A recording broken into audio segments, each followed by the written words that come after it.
back to episode 2 of the Yumi and the Nightmare Painter book club. I'm Emily, and we have our guests here. You want to introduce yourselves? Yeah, Tim, but you might know me better as Hello Future Me. I'm an author and YouTuber. I'm Bethany. Bethany's books on TikTok. I'm Jackson. I'm an author and I work at Campfire. I'm Tran, and I'm a freelance illustrator. Our last episode, we kind of covered parts 1 and 2. I feel like I could talk about another whole episode about those parts because there's so much going on in this book. But we'll see. We're kind of roughly going to go through part 3 in this episode, but we don't promise no spoilers. It's hard to remember what happened in which part, and it's also interesting to talk about foreshadowing. So if you haven't read the whole book, you may get spoilers for parts that we haven't talked about yet. Kind of at the end of part 2, we have we've seen Painter do his job, we've seen Yumi do her job, then we've seen the switch and we've seen Painter in Yumi's world and Yumi in Painter's world, and then they've decided that they have to figure out a way to summon the spirits, find out why this connection has happened, and fix it. Because, you know, weird thing, they don't want to be stuck in each other's bodies for the rest of their lives and incorporeal. And then we start out part 3 with another bath scene, which is kind of funny because it seems like it should be scandalous, but it's not. It's just not written that way. It's not written that way. And it was interesting to me to see how you can spin things if you are a good writer. Mm-hmm. This could be really scandalous and really, not safe for work or whatever. But it comes across as really innocent instead. It does. And even the picture that it shows where their backs are to each other and they're just kind of doing their own thing. Yeah.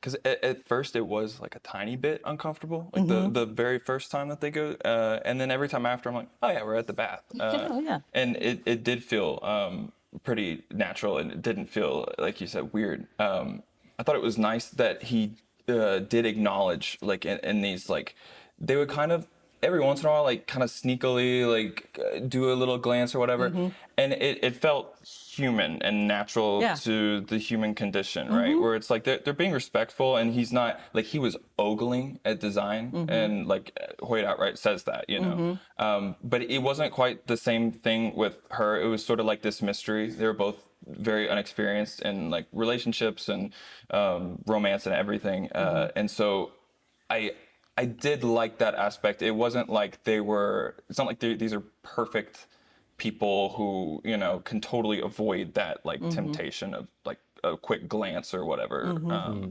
But it was also done respectfully where they were both doing it and it didn't feel gross. It just felt very human. Yeah. And I liked that. And that scene was kind of funny because, one of them would peek and the other would peek and then say, sorry. Yeah, yeah. It just came across as very innocent and Hoyt even says, you've all had, everybody's awkward in these kind of things. And so it was new territory. Yep, that's how it goes. It establishes that their relationship wasn't built on lust. It was built on something stronger than that. Mm-hmm.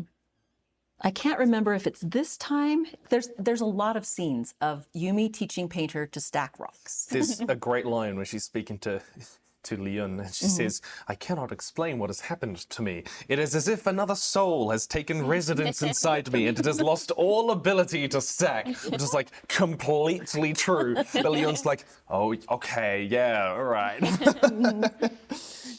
And I love that at first they tried to tell Leon the truth. Painter's like, I'm not from here. And she was like, right. Get back to your job, chosen. That's your excuse to try to get out of what you're supposed to do. Mm-hmm. Yeah, I mean, from the outside, it would look like a psychotic break, type thing. Mm-hmm. And they even talk about that later in the book, how, she could be decommissioned and taken away and imprisoned, but still. Which is all a lie, right? At the end of the book. Well, because of things that end up, the viewer or the reader ends up learning more about it. So yes, no, that's not the case. It's right. It's what I took it as. What was it? That if they have a psychotic break, they get imprisoned and they have to work within, a confined area as opposed to being free, but still doing their job. That's what Yumi thinks will happen. Right. And that's maybe what happened back when it was actually before the machine. Mm-hmm. Yeah. Which is real real like cult tactics, Yeah. by the way. Like, Oh, yeah. that was probably the worst, lie. You could tell a kid, like, you're lucky to be doing it in the freedom, Yeah. Again, you kind of just get a little bit of anger for Yumi's situation. And Absolutely. Which I actually have a Brandon question here. So we learned she's, repeated this day for like 1700 years. And her memory is getting patched over by the father machine. So if memory and investiture are so closely tied together, is the father machine also taking her investiture, or how does that work? Because she's such a highly invested individual. It seems like if it could take any investiture from her, it would take all of it, like the nightmares did. So I was wondering kind of the mechanics of how that worked. that's a good question. I have a couple of theories. Okay, cool. Yeah, so when I play with this, with tweaking memory and things like that, my go-to in the Cosmere, in the 3 cases where you've seen it happen, is that those excising memories have to be really, really careful, or the whole thing, like the body will reject what you're doing. So all 3 times you've seen it happen, it's been one little sliver of memory is getting changed. The father machine might even just be overwriting it each day, right? Basically blanking that investiture, but not stealing any of it. Vasher does pull a little bit out when he takes the memory, and the same thing happens with Wit when it happened to him. So, but I think the father machine is doing it slightly different in a slightly different way, and it has to be really careful, or it'll be too obvious, and the whole illusion, the facade, will collapse. But one of the things I liked about this part was, again, we talk about art, and it kind of brings in poetry a little bit, music a little bit. But it was fascinating to me when Yumi stacks rocks, there's a drum and some singers, and Hoyt says, yeah, the spirits didn't really care about that. But they really are drawn to Yumi's art. And then when Painter's trying to explain to Yumi, he's like, this isn't an art. He's like, you need an accountant. You don't need a hero. And I like what Painter says. He says, art is about feelings and emotion. It's about letting them escape so they can be shared. It's about capturing a truth about yourself, like you're ripping a hole in your chest and exposing your soul. Which I was like, I mean, that's kind of graphic, but isn't that what it's like when you create something that is part of yourself, whether it's artistic or any other form of creation, Yeah, I mean, like that. In terms of, you can sort of put them on a spectrum almost of like where the art comes from and the methods of it. And I tend to find myself a lot closer to Painter's sort of thing. For me, when I'm writing, how I start a book or a story is, if there's a question or a struggle that I'm having, I find my writing as a way of exploring that. And so what I'll tend to find is the characters that I write, they're not like stand-ins for me, but they often grapple with similar questions that I find myself grappling with. So it is kind of that bearing your soul in that sort of way. So I definitely feel that when I was seeing like Painter kind of talking about how much art is very much drawn out of those deepest elements of you. And I think that makes art extraordinarily scary to make, right? Because you're putting a piece of your soul out there, and if with people like who have ADHD, for instance, if you have like rejection sensitivity dysphoria as part of that, can make it even harder to put yourself out there when it comes to your art, because you feel rejection so much more emotionally than other people do. If I could ask a question of Sanderson. Sanderson, to what degree do the books and stories that you write, do you use them as a way to explore things that you're personally grappling with yourself? I'm curious what he'll say about that. So everything I write is in some way me exploring the world. If it's not something I grapple with myself, which some of the things are, but some are not, more often it's me trying to explore what it's like to live as someone else and grapple with the things they grapple with, hopefully helping me understand the world better. Something that I love about the art topic is that kind of in the book too, like we all have different outlets that we love for art, and it's not the same for everybody. So like I love music, but other people love writing and painting, and I just think that's so like uniquely human that we might not all appreciate the same type of art to a certain level, but we all kind of have our own creative outlets in that way. It's not necessarily art. It's creation.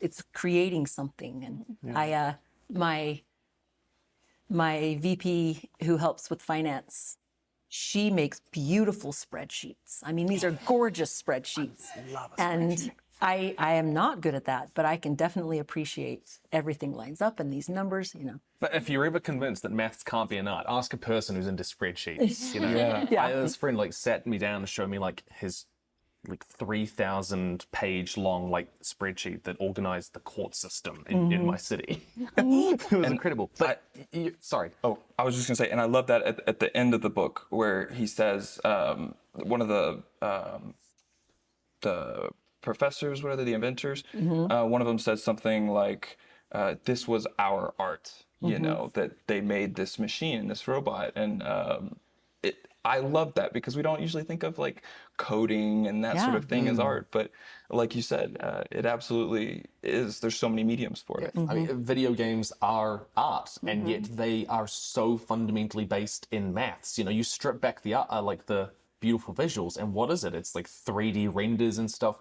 But you are quite distinctly like an artist, like kind of painter. Visual artist. Visual Visual art, sorry. I wanted to comment or elaborate on what Bethany said about there are different forms of art, but there's also different approaches. And I thought it was poetic that Painter's approach, but then Yumi's approach is, you know, in order for her to bring out a spirit, she has to, in a way, like dig deep in her and take out her soul to bring that out, all the hard work that she puts into stacking rocks, and her taking a piece of her out helps bring out the spirit. So I thought that was really poetic.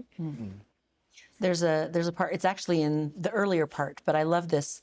And this is Hoyd. He says, there's nothing intrinsically valuable about any kind of art. That's not me complaining or making light. It's one of the most wonderful aspects to art. The fact that people decide what is beautiful.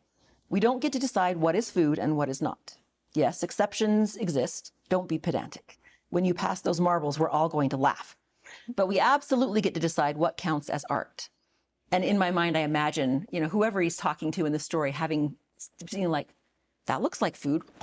And then going, but I love that idea that we get to decide what counts as art, you know, and spreadsheets can be art, and dance can be art, and cleaning a house can be art, you know, all kinds of interesting things like that. I loved how the characters started though, where they kind of thought that their art was like the art, because when Painter heard, oh, it's from art that we're going to summon the spirits, he's like, fantastic, I'm going to paint. And then she's like, we're stacking rocks. And it's like, I like that they both thought theirs was going to be like the art system in each other's worlds. I really thought they were going to learn each other's art system, and that's like how they were going to save the day. Like I thought Painter was going to end up just not being good at stacking rocks, and then just end up painting, and he draws the spirits. And I thought I thought the similar sort of thing. I thought she was going to stack rocks so they looked like a nightmare, and then boom, that would go. So I was wondering about that with the magic system. It's like, I didn't think of that, but that would be a cool way. Yeah. What does actually draw the spirits? If humans get to decide what is art, then how do the spirits recognize that? And, you know, I think a lot of it, especially, I mean, it's Cosmere, is about intent. right. You know? Right. And I think that's true. I loved, you know, Yumi teaches Painter how to stack rocks. Painter teaches Yumi how to paint bamboo. And it's interesting how they each approach the other's art with their own kind of way of doing things. Yeah. It just made me laugh. I love the part where Yumi, like, I don't remember if he took a nap or what it was, but he like looks back over after hours, and she's just got canvases. After canvas of bamboo, and she's like, "Can I stop now, please?" That was so good. Said to do 1,000, so she's like, "I will do 1,000 I know bamboo." people like that. You know, if you sat them down, you're like, "Do this until you pass out." You know, they would just sit there and do it. I've actually personally discovered in the last while, you know, like as much as as much as you might take this kind of romantic idea that like art is purely drawing things up from inside yourself, you know, the suffering of the artist, the tortured artist, or whatever like that. It's I've actually discovered, you know, that there are rules no matter how romantic you want to do it. Like language is full of rules. No matter on a fundamental, if you want to write a book, run a sentence, you know, you're following a set of rules. And poetry and playing with like structure of sentences and stuff, that's all kind of maths and breaking rules, and it only gets meaning from how you're breaking the rules in the first place, right? So there is so much beauty in the way that we create rules, and the way that we, you know, in the way that Yumi kind of does art as well. Absolutely. That fine balance. And I love that Painter's reaction to her just going on and on is he's like, so you just kept going until you collapsed? And she's like, yes, if that's what was required. Yeah. And he's like, I've just remembered that it's required for you to do it while standing on your head. And she was going to do it. She was going to do it. Yeah. And but then I love, this is kind of where Yumi kind of breaks, and not breaks, she's been this way all along, but her inner rebellious spirit gets to come out a little bit.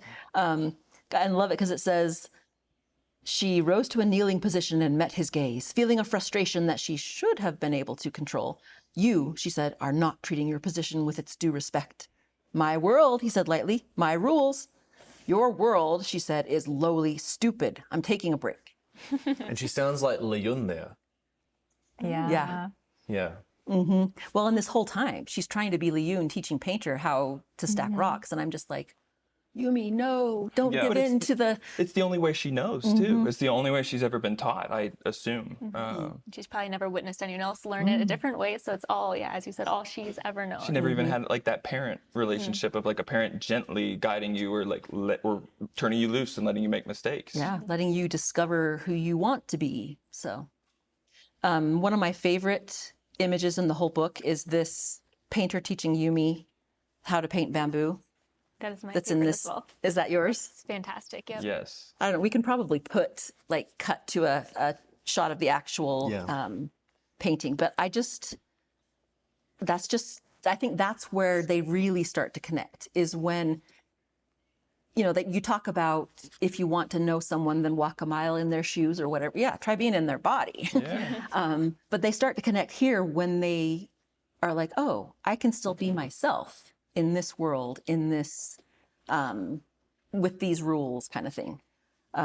Which is interesting to see how their relationship changes a little bit as this goes on. Because you'd also said, you know, nobody wants to be like swapping bodies for forever, but there is a moment where they're like, but I'll kind of miss you, you know, like this intimate connection, always having someone right there. That was really sweet to see too, where it was like, obviously everyone prefers to be in their own body and not be an incorporeal ghost, but it was this moment of, you know, we want to stay together. And I think that was a big moment for the relationship. Yeah. I think that's when you realize your connection to someone, is when you think, oh, they're not here and I missed them. You know, in any case, as a child to a parent, or with a romantic partner, or a parent to a child, you know, if I'm having a hard time with my kids, just going away for a little while, and then after a while I'm like, oh, I do like my kids.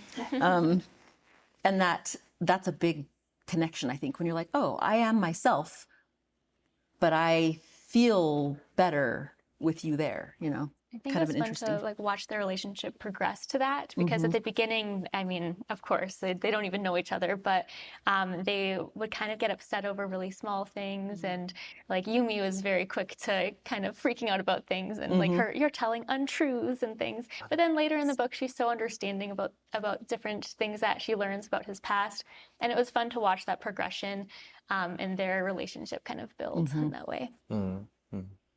They learn to be their true self, and it's not draining or exhausting to be their true self with each other. And I love that you said that. We live in a studio. It's 620 square feet. So it's one room. It's not like, you know, I'm like tired of you. You know, just I need to go take a break and sit by myself for a while. And most people that we talk to are like, oh my gosh, I don't know how you guys can do it. But for us, it's never been a problem. Like we've never had an issue with that small space because I think we kind of energize each other instead of it's never as draining. Which isn't to say every relationship has to be like that or you can't ever be drained. It just happens to work for us, which it seems like it ends up working for these two really well. It's funny, my studio for 8 years was 750 square foot, so I totally get what you mean. Yeah. I have no idea what these numbers mean. Oh, Small room. One room. Oh, right, small room. New Zealand man. like an IKEA Like showroom. 700, that sounds like a lot, you know? Yeah, it's interesting too when they get a little space. Is it this part that design kind of lengthens their leash so that they can be further is, apart from yeah. each other? I think so. Yeah. But only in Painter's Painter's world. world, not in Yumi's world. And when they're like, oh yeah, we can. It is kind of nice to have space. How can you be angry and stalk away from someone if you're jerked back? But interesting the space and the connection, how that changes throughout the book too.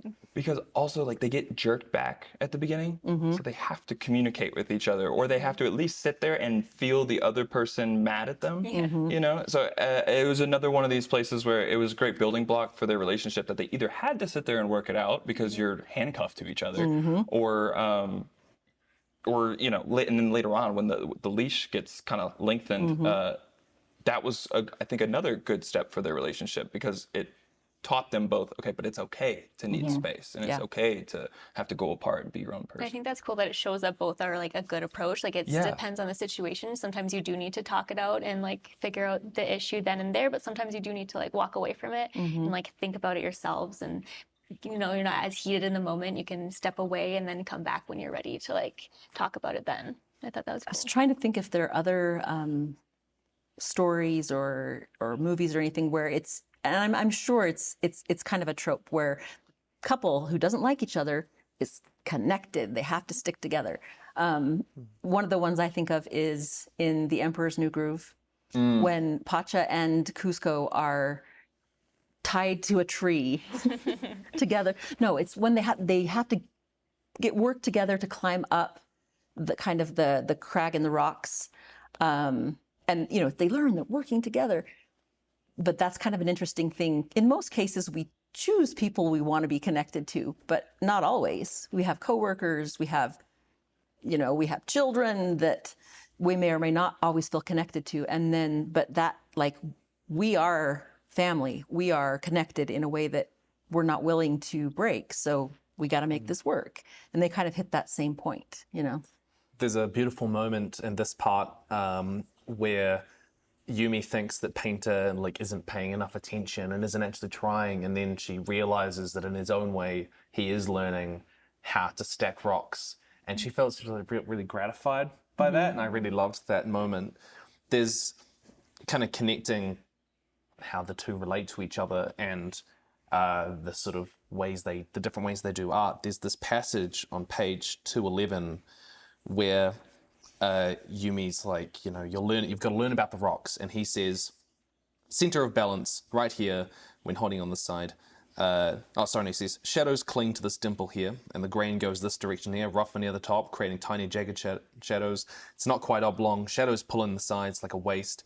There's a single vein of quartz that runs through it. And she goes, this is immaterial to stacking. And he says, you want me to understand this rock? That's how I do it. And I love this idea that there's that art is so much about not just the end product but the process, and that even though both of them kind of come to the same conclusion in that sort of thing, they're both ending up creating something which might mean something to different people when they then look at it. Built into the art and it built into the meaning of the art is the different ways that they understand how it came to be. Are you saying that art is journey before destination? Art is journey before destination, but art can also be destination before journey if you're observing art. And then of course, so much is about them understanding how the other person does art, and respecting that. And respecting that, yeah. And if we go too much down that path, we're going to end up talking about AI, which we can do another time. We can do 30 episodes. So this is a good segue. The scholars show up with their machine. And I love, Brandon has this, he's kind of mastered this end of a chapter hook. I am a total binge reader. And he thinks he gets a fiendish delight for when I stay up way too late reading something, especially if it's one of his. But, you know, the last word or sentence in the chapter where the scholars come and Yumi's so excited to see these scholars from the university she's always wanted to see, and then but demonstration of what, honored scholars? The mayor said, bowing again. The lead scholar smiled. Our machine, he said, for stacking stones. End of chapter. Okay, You know? when I read this line, we all had the same thought instantly, right? We did. We're Yeah. like, I felt us all connected. I was, across the we the swapped world. bodies. Yes. Like, instantly. Yes. I look over and your wife was sitting there. I was Exactly. Yeah, no, it was crazy. You know, and then you turned up in the shower behind me. It was weird. like, that was uncomfortable. Yeah. You said This you whole wouldn't bring that swapping up on body here. thing, Yeah. you know, you got to stop this. Okay, we have to ask Sanderson. Who wants to ask the question? Go for it. You do it. Okay, all right. Sanderson. So, was the parallel to AI art, which has of course created a storm over the last year or so, intentional in this book with the scholars and their father machine that is built to stack rocks? So it's really interesting, having written this years before this became a really big deal. This was here, though. People were talking about what is art, what's the nature of mass producing art. That people have talked about that since, you know, the days that art began. And indeed, can AI create art? What is art? You know, there's the famous monkey photo where the monkey took a picture of itself. Is this art? All of that has all been there in my brain. And I think what's emerged as we've all started talking about it in the last year happened because it hit kind of a critical mass where, you know, suddenly we, number one, had all these programs get released, but it's a thing that I think has been building for many, many years. And so it was there in my head. It just wasn't as focused as it is now, but it was definitely something I was thinking about. What makes art art? And I think human connection is an essential part of what makes art art. And that came out deliberately in the story. Not that I sat down to write the story about that, but as I was writing it, that became a theme. And so I gave voice to some of those thoughts. And this, I mean, we could do an entire week Yes. just about this. I know. We got to be careful. But one of the things I really like is Yumi's like, it's an abomination.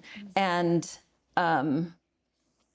then Painter disagrees. And she's like, how can you possibly disagree with me? Of course this is. And then he talks about, you know, well, you always talk about precision and this machine is precise. So why is it an abomination?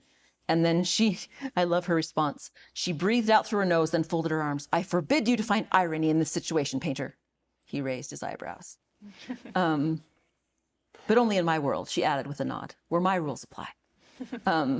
So this comes up, and then they're figuring out, what does this mean, and how does this change things, and is this why the spirits connected us, and what are we supposed to do with it, and all of this, which is kind of a good reaction to technology in most cases. We're like, what is this? And some people are thinking it's an abomination, and other people are thinking it's the most wonderful thing they've ever seen, and it kind of ends up being a bit of both in most cases. But it was just very interesting to see the machine show up. I think it was a moment too where you realize that even though Yumi has been wanting like a break from her job and to get some separation there, she still takes it very seriously because this machine theoretically could free her of this duty, but immediately she doesn't want that. So you see that like deep down she does like care about what she's doing and she knows it's important and she doesn't want it to be taken over by the machine. Takes away her value, right? Yeah. Her sense of self-worth. But I think at the same time, she still also sees like it's different from the norm, and I mean, when she calls it an abomination, you know, I think it even goes beyond just her enjoying this job and finding the value out of like her rock stacking, because it's unnatural, right? The way that she sees it. So I think it even goes a little bit further than that. Because it's always been the case that it's been the Yokihijo doing this. So Right. it's such a crazy, stark contrast to this machine doing it instead. I think it speaks to how something like AI-generated art, be it a book, film, whatever, it can do the job in the sense that I'm sure 10 years down the track, there will be AI-generated works which people can watch, will look at, and will read, and they will enjoy it, right? And you can't really say that that's not true, because it probably will be true. But at the same time, you lose and potentially destroy something very, very valuable in that. And that's, of course, this huge distinction between is art kind of the process and the expression and the intent, which is so fundamental to, in my opinion, like how humans relate to each other. Like so much of how we express ourselves and realize ourselves and how we find ourselves, and sidelining that, making it so it's harder than ever to be heard, by pitting people against machines which do all this sort of thing. It's a grim thing to juxtapose in that sort of sense. And that was immediately what jumped out at me, is that there's this thing which is very personal, it's all about expression, but there's also this machine which will do the job, and then at the end of the book we of course see that it is very destructive, but and it's, yes, it will do the job, but not as well as Yumi is doing it. But the way she's doing her job is destroying her. It's so this whole thing, the machine or the human, and does the human become a machine? And It would probably be very scary for her too, because all she's known for her entire life is being the Yokihijo. So the idea that that could be taken, and then like, what is she at that point? Like, what would she do if that was taken completely by the machine? Like, what does her life look like after that? That'd be a scary thought. I had kind of a scary time like this. Like, I was a teacher. I taught junior high, 7th and 8th grade English and Spanish, and then married Brandon. And at that point, he had one book, and I was making way more than him. So, and I just thought, oh yeah, I'll just continue to teach, and he'll write, and it'll be great. And then his career just kind of went kablooey. And I ended up coming and being business manager, and which, I taught for 7 years. I've been business manager for 17 years. But at the same time, I still kind of thought of myself as a teacher for a long time, and was like, no, didn't feel like my role as business manager was legit, and thought, oh yeah, I'm a has-been. I used to be a teacher. That's who I am. And I think it's interesting how humans, how we kind of, part of our identity is what we do, and what you do isn't always what you are, but that's how we're taught to think of ourselves. I am a painter. I am a teacher. I am, There's some interesting crossover here between Yumi and the Night Painter and the recent Barbie movie, which is, it's an interesting commentary on how our sense of identity is this weird mix of the systems that we find ourselves in, that we sort of incorporate into ourselves, and who we are underneath that, because the line isn't always clear, do we, are we a lawyer or a teacher or whatever because that's the path we sort of ended up getting sort of shuffled into, or is it because we chose it? Where does choice begin and sort of this programming end? It's a complex question. It's hard. You're constantly going to struggle with it. I'm really glad we don't have to find answers to all these complex questions here, because we just get to ask them. We just get to ask them. Yeah. It's also cool, depending on where you go in the world, and you ask people from different cultures, like, what do you do? Some people from other cultures that aren't America will say, oh, I love to paint and I love to do this and that. In America, you ask somebody, what do you do? Or, who are you? And it's like, you immediately default to your job. Your job. So that's kind of I feel like that's really common here, is to internalize your career. I have a similar situation where, like, I was a teacher and I felt like that's what like my calling is, and I still do. But I ended up leaving like the public education. I teach piano now, and sometimes I still will like wrestle with that in my head, where I feel like I'm not like a you're teacher. a has-been? Yeah, but I am still teaching, and I'm doing it in a way that I'm more passionate about. And so it's sometimes you still wrestle with that though, because internally you like label yourself as something and feel like you have to like meet that. Yeah. Especially if like the thing that you really identify with doesn't earn money. And it's like, you know, like just people, if you say, you know, oh, I'm an artist, and then, but like you have like a minimum wage job on the side or something like that, like you want to feel like the artist, you don't want to feel like the person working at a Walmart. Because that's what you're passionate about. That's what makes you you, not the... Yeah, definitely. That's... And what if we all answered like, right now, I am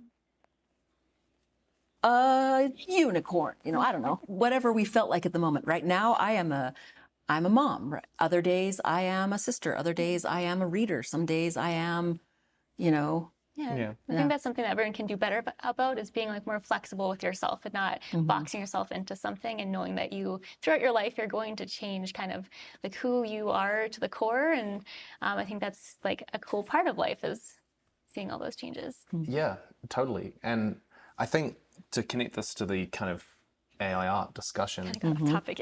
I need to, I find the idea of, you know, something like a machine like this would never stop us being able to do art or for ourselves.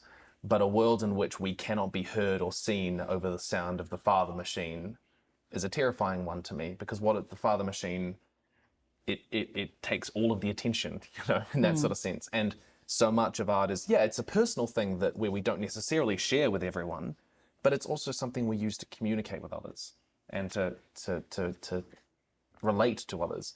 And this sort of stuff really gets in the way of that, I think.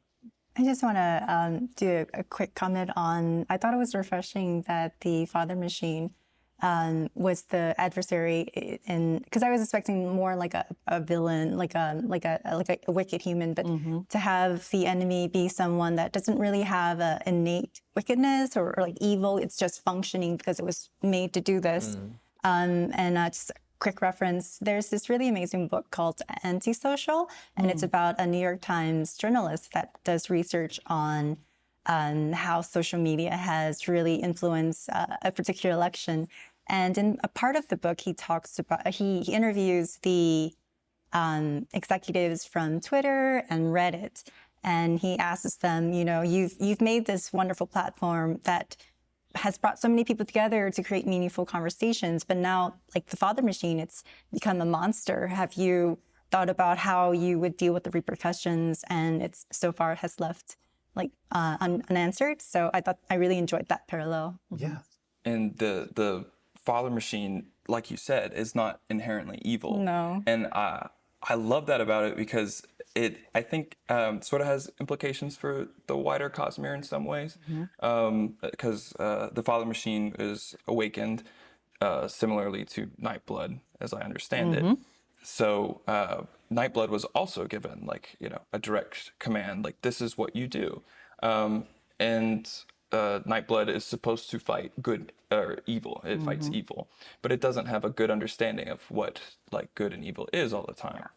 And it's one of the most powerful things in the Cosmere at the moment. So it's really interesting to see how something that's not inherently evil, and even something instructed not to do evil, it's going to be interesting to see how that'll all play out, I guess, especially in this context. Yeah. And I think that speaks to something that I've become increasingly aware of, is that a lot of the evil in the world is entirely from ordinary sources. It's from inefficient bureaucracies. It's from the invisible things that sort of screw over a lot of people's lives that we don't necessarily notice. Misunderstandings. It's from optimistic aims, but that fall short.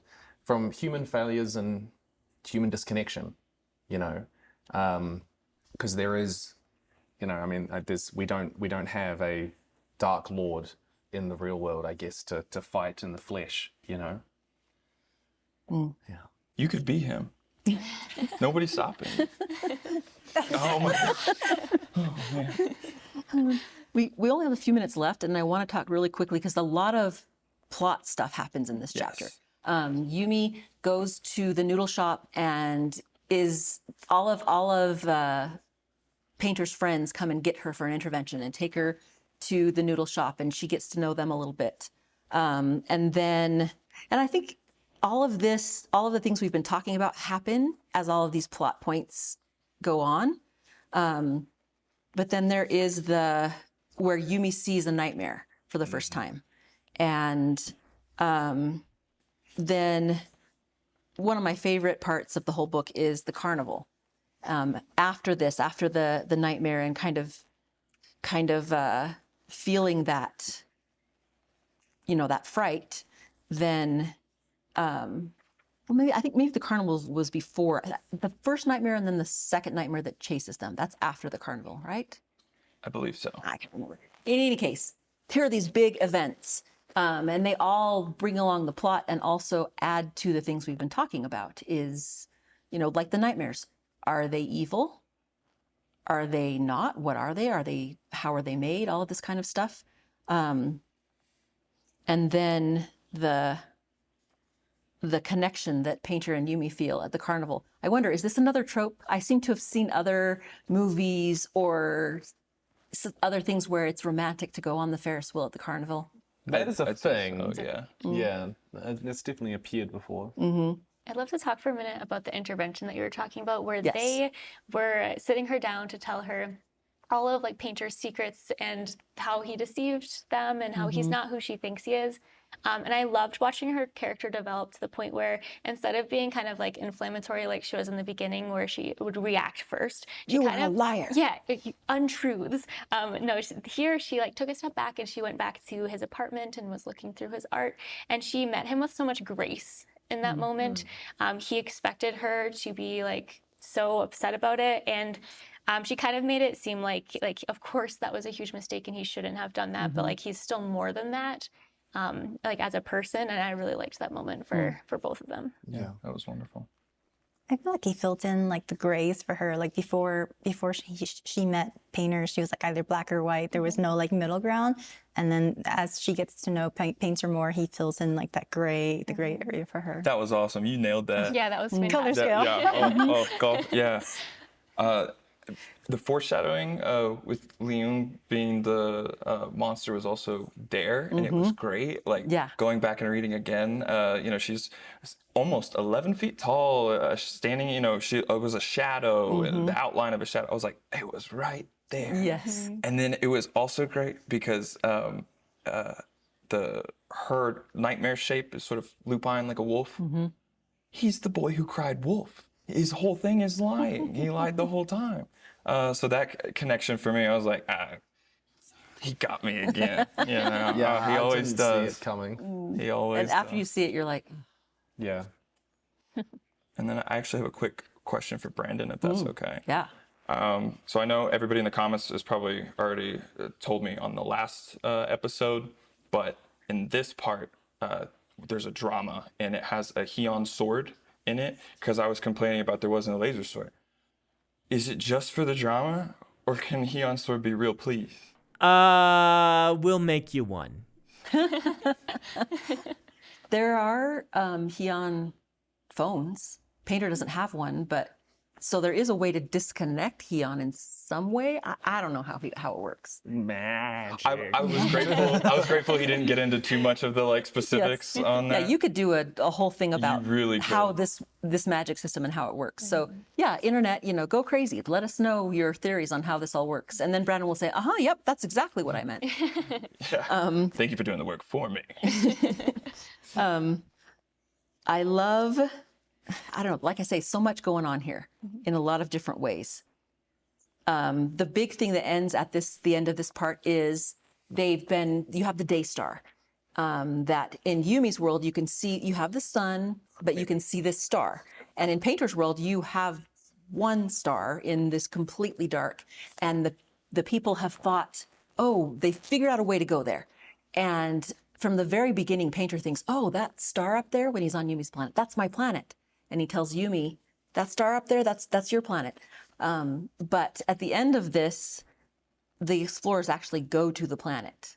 And all along I've been thinking, first time I read this, I'm like, yeah, they're from different planets. That makes complete did we trust sense. that, or did you guys? Yeah, did you catch it? I did trust that because I trust it. I didn't feel like it would have been a bad reveal or anything like that. It was just like that would have been a cool way for them to connect, I guess. It was logical, the proximity there. Yeah. I didn't realize the proximity was much closer than I ever thought. But the proximity of these two planets, and he's so good at this thing he does where like a character thinks something and then they assert it so confidently and they repeat it over and over throughout the novel, and then you kind of get these like, oh, she's looking up at the star, and then he's doing this, mirroring her in the next chapter, and it's like, oh, so like they're looking for each other, they're missing something and they don't know it, and then they're wrong, and he lets characters be wrong, and I think a lot of authors don't do that as much. And so as readers, we're like trained to fall for it and be like, the character is going to be right. Of course, this character is reliable. Yeah. But what did we find on the planet? Yeah? You know more than I do. We don't know a ton about this. All we know species. is they're watching the news and they find this planet is covered by a lot of water, and they see boats and they're like, wait a second, Yumi's planet has no water. And then I love, again, end of a chapter. The door opened and the camera turned in the hands of an explorer to show the view outside. There, curious beings were coming up to inspect the vessel, limber, tall, with 4 arms. The explorers described them as having chalk white skin. They most certainly weren't human. Though you might have guessed this, but I didn't. The first time I read it, I didn't. Painter was stunned. Yumi wasn't from the star. She never had been. End of chapter. I thought she was hiding her 2 arms somewhere the whole time. Yeah, either that. She lied to us. I'm kind of happy that you guys didn't guess it, because when he wrote in there, like, you probably guessed already, I was like, I was supposed to guess this and I didn't. Like, okay. I felt dumb. Well, and that was one that it wasn't very clear in the first draft. Like I completely, and I don't usually catch things. When I read or watch a movie, I just kind of experience it, just kind of take it in. Brandon like analyzes and predicts and everything. But he added more in, and I wondered, and I don't know if it was too much. I'm curious if people, as they read this, if they felt, Painter asserting that Yumi was from the star, if that seemed like a red herring, obviously. It was a red herring. It did feel a little whiplashy. It felt like it was more for like the greater Cosmere, almost like it was serving the greater Cosmere more than it was serving the story itself, is what it felt like to me. Yeah. Just because then, and I think it's good, but we get nothing again about what happens when they meet. Like and I think that's right for the story. But it did feel a little whiplashy, where it's like, whoa, that came out of like left field, and now it's irrelevant, completely irrelevant. Not even like, oh, well, maybe they can help us somehow. Yeah, it was, and that was like, here is a little bit for these deep lore Cosmere fans, and those are parts where I'm like, okay, whatever. And so it is fun that you can go back and look at that if you want to, or if you're me, you go on the internet and read what everyone else has figured out. But I'm curious, that was my thing. I was curious if the Cosmere Easter eggs enhanced or detracted from this story. And I'm curious what people say. Well, I'm not super deep in the Cosmere knowledge, but I thought it added to it. I liked that reveal in the end. I agree with you too, and I'm also not that as knowledgeable as Cosmere's world as well. But to me, it felt like it gave me that visceral response, like, oh, I've been bamboozled by the author. Like this doesn't happen often, and so it to me it gave me a good feeling, like, oh, okay, what else am I gonna not expect? So.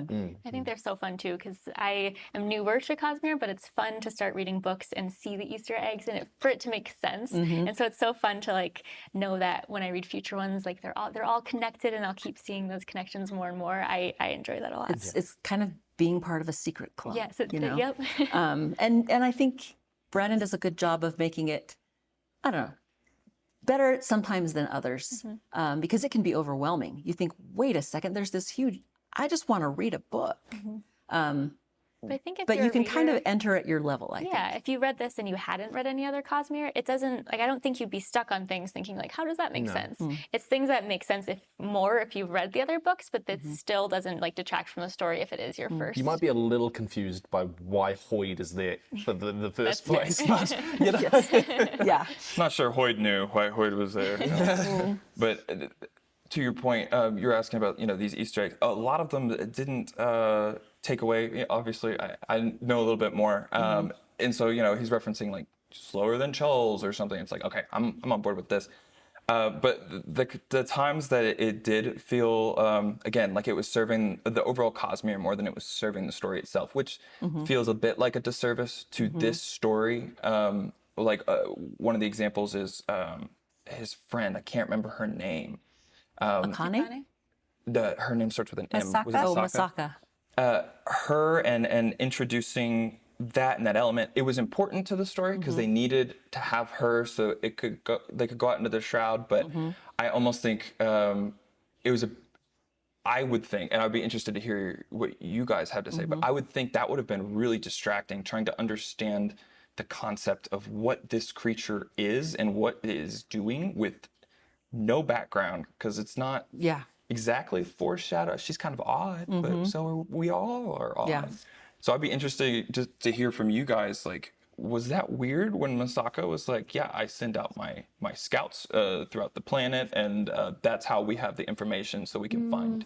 I don't know, because you get passing mentions of, we send out Huon beams into the darkness to find things out. Like, design feels weirder than Masaka did. You got to Google Masaka after this. I always find it fun because my entire household is all like Cosmere nerds, and so like I'm the newer member of the Cosmere in my house, and so it's fun to like ask them like, no spoilers, but like explain this to me a little bit more. So it's fun in that way. I don't mind it because everybody else knows what it means, and I can kind of ask for help.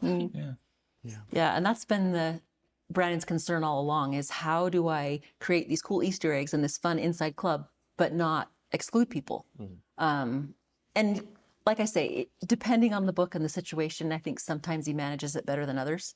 But I'm always curious, people who are not really steeped in the Cosmere, do these things kick you out or draw you in? I think draw you in, definitely. Yeah. Thank you for joining us for episode 2 of the book club for Yumi and the Nightmare Painter. Please join us next time for the 3rd and final episode. And we hope that you've been enjoying this and you give us some of your thoughts in the comments. So, like I was saying, at the end of Stormlight 5. So we got a copy of Yumi signed by everyone who was involved in the book club, and we want to give that away. So if you go look at the pinned comment below, you'll find out how you can win that book. We'll announce the winners on my weekly update in an upcoming weekly update. So go check that out.